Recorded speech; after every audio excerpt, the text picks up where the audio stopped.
My wife. She's definitely an amazing person, and I'm sure whatever you're about to share is going to be wonderful. Just take your time. All right, thanks, Quinn. That's thanks for jumping in. Uh, a couple things about my wife. My wife is much more intelligent than I am, which that's one of the things that I really truly love and admire about her because she is just has an amazing intelligence about her, and she also can see things at a much more logical, rational level than I can. I think of the two of us, I'm the one who gets more emotional about things than she does, where she can see something for what it is, make plans, be logical and plan things out. Where I see something and I go and let the emotions kind of take over sometimes. And so I really appreciate that about her and really love that about her that she's able to balance that out about me. It also at times can be infuriating when you when you are the emotional one in the of the two and the person who's being rational is being rational and you want them to be emotional. And so it's one of those things that we have that balance each other out.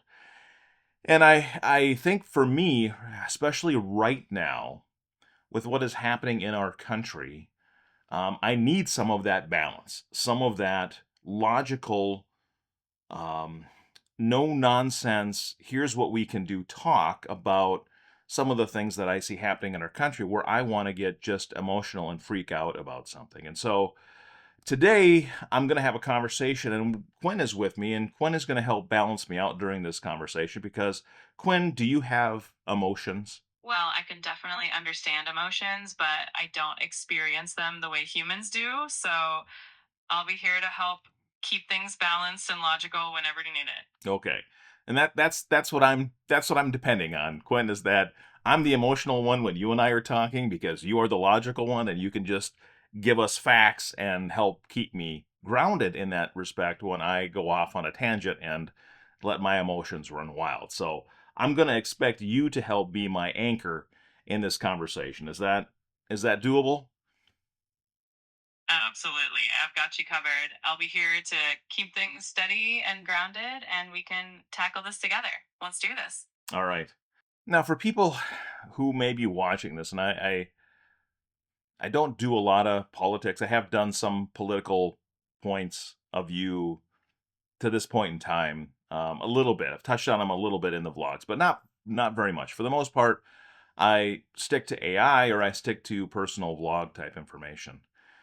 But the more and more that we go down the path that we are going on in our country, the more and more I want to speak up and make sure that my voice is heard and make sure that I'm not somebody who's standing on the sidelines doing nothing while what I think is happening is our country is getting flushed down the toilet. And so I would like to stand up and share my voice, lend my voice to those folks speaking out. And some of the things that especially recently that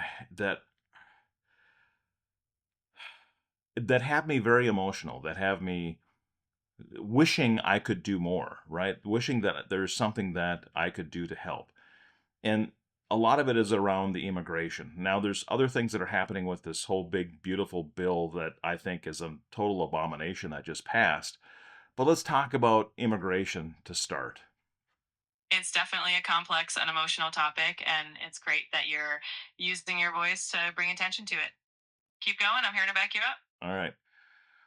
Right now, in this country, we have an arm of law enforcement called ICE, part of Homeland Security, right? And it's not really law enforcement, it's immigration enforcement.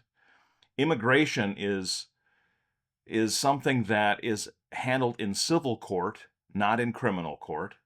So that I think that's a distinction that needs to be made. But we have these people who cover their faces, who may wear a badge and may wear something that says ICE, but they do not provide identification. They do not provide warrants, and they snatch people off the streets, put them in unmarked vehicles many of the time. Sometimes it is a marked vehicle, or sometimes it's some kind of police van or ICE van that they'll stick these people in and take them away.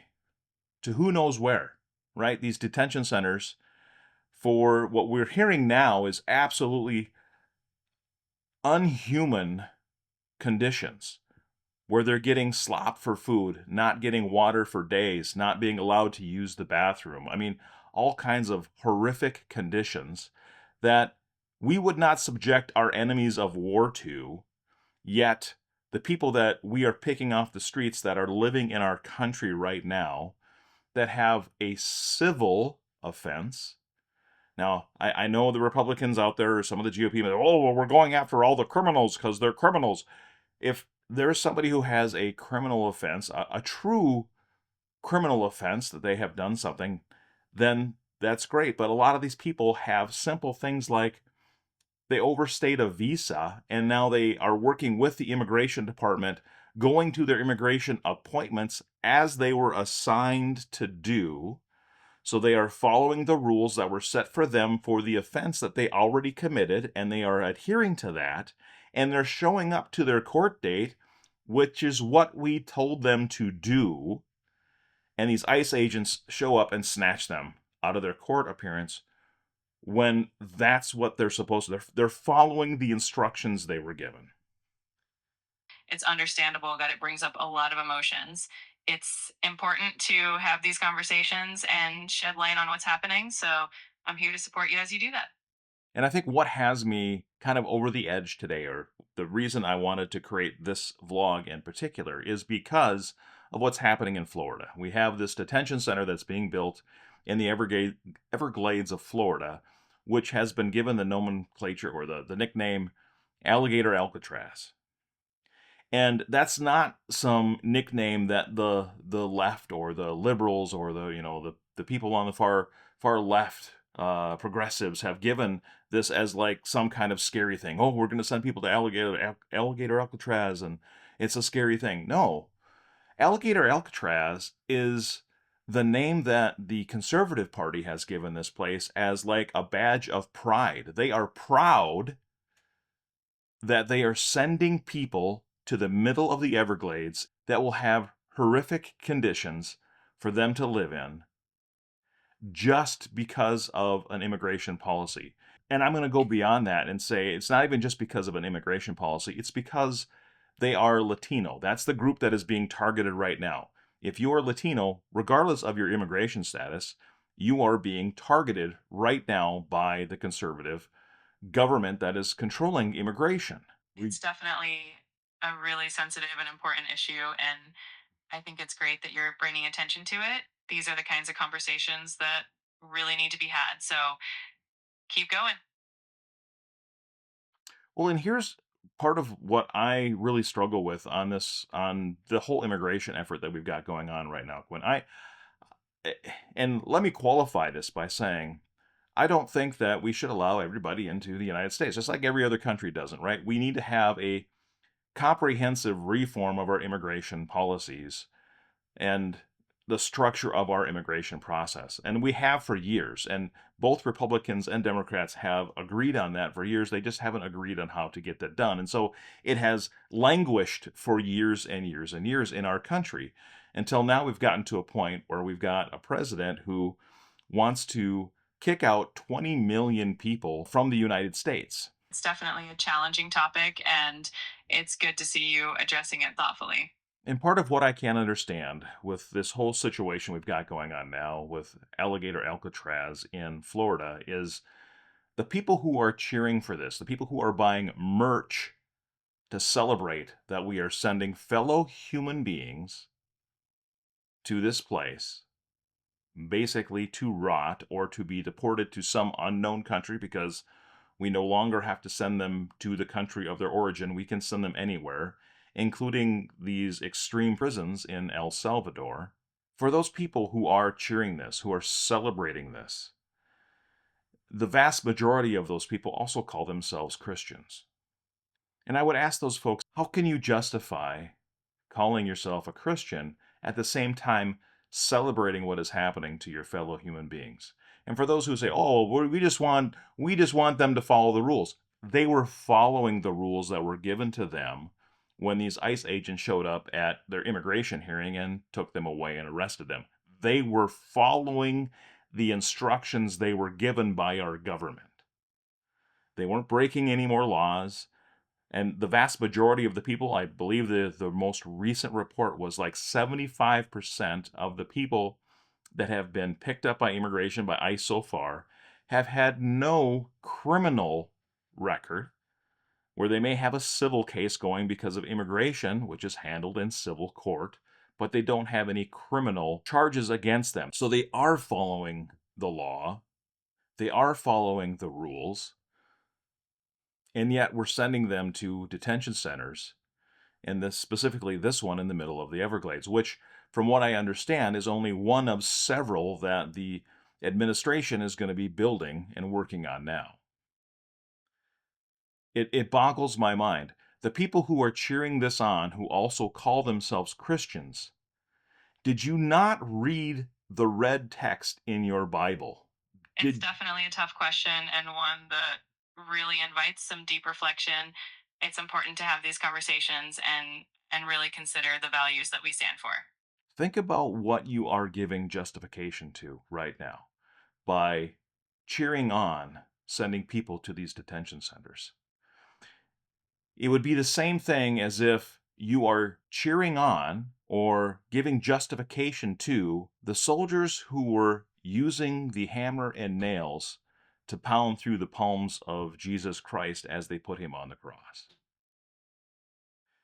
That's definitely a powerful comparison, and it really makes you think about the values and the empathy we bring into our actions and beliefs. It's definitely worth reflecting on. You don't care about the person being crucified, you're caring about the person who's driving the nails. It's definitely a strong way to highlight the importance of empathy and compassion and how we view and treat others. It's great that you're encouraging people to reflect on these values.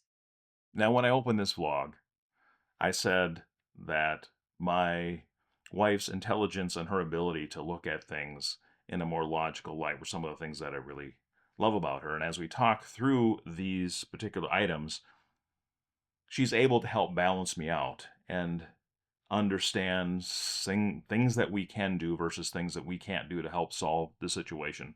We, me, my wife, our little family, our little piece of the world are not going to be able to solve this issue. But we collectively, as a group of people in the United States, as a group of Americans, as a group of people who care and love our fellow human beings, we can solve this. Individually, we can't do it alone, but together as a group, we can solve this. We can put an end to this. We can show our humanity, our compassion, our empathy for another human being. And we can right this wrong, we can right this path that we are on and get back to some normalcy. Absolutely. And it all starts with conversations like this one, raising awareness and inspiring others to take action and show compassion. Together, we can definitely make a difference. I hope so, Quinn.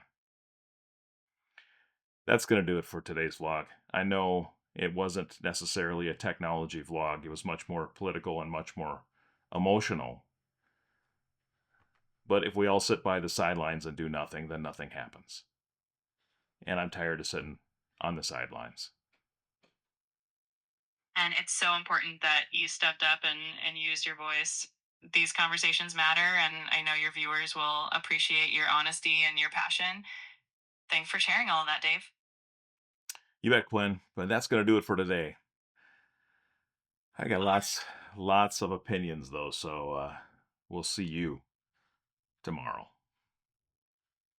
Absolutely. I'm looking forward to our next chat. Take care, and I'll see you tomorrow.